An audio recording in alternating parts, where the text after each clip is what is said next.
আল্লাহ আমার রব, এই রবি আমার সব।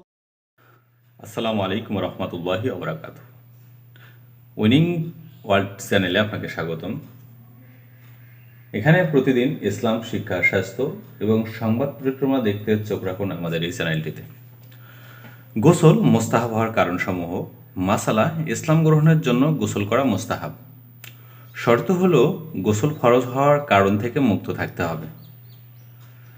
মাসালা হলো যে ছেলে মেয়ের বয়স 15 বছর পার হয়ে গেছে অথচ তাহাদের মাঝে বালেগ হওয়ার কোনো নিদর্শন পাওয়া যায়নি, তাদের গোসল করা মোস্তাহাব। মাসালা, মৃত ব্যক্তিকে গোসল দানকারীদের গোসল করা মোস্তাহাব। শবে বরাত অথবা শাবানের 15 তারিখ রাতে গোসল করা মোস্তাহাব। মাসালা, মদিনা শরীফে প্রবেশ করার পূর্বে গোসল করা মোস্তাহাব। মাসালা হলো 10ই জিলহাজ সুবহে সাদিকের পর মুজদালিফায় অবস্থানের জন্য গোসল করা মোস্তাহাব। মাসালা, তাওয়াফে জিয়ারতের জন্য গোসল করা মোস্তাহাব। মাসালা হচ্ছে কঙ্কন নিক্ষেপ করার জন্য গোসল করা মোস্তাহাব।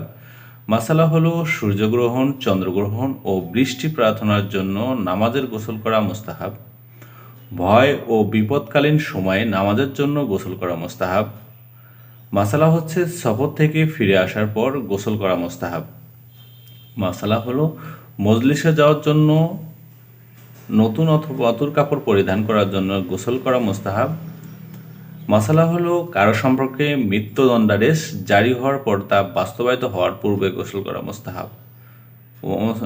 মাসালা হলো কারো সম্পর্কে মৃত্যুদণ্ডাদেশ যেটা হবে সেটা জারি হওয়ার পর গোসল করা মোস্তাহাব। গোসল ওয়াজিব হওয়ার পর গোসলের পূর্বে কিছু পানাহার করতে হলে হাত মুখ ধুয়ে কুলি করে নেবে। অবশ্য হাত মুখ না ধুয়ে আহার করতেও কোনো গুনাহ নেই। আমরা গোসলের মোস্তাহাবগুলো জানলাম। আমাদের পূর্বের পর্বগুলোতে বিভিন্ন অজু, গোসলের সুন্নত, মোস্তাহাব এবং ওয়াজিবের কারণসমূহ দেওয়া হয়েছে। দেখতে চাইলে সেখানে গিয়ে দেখতে থাকুন এবং নতুন হলে আমাদের চ্যানেলটি সাবস্ক্রাইব করুন। আসসালামু আলাইকুম রহমতুল্লাহ।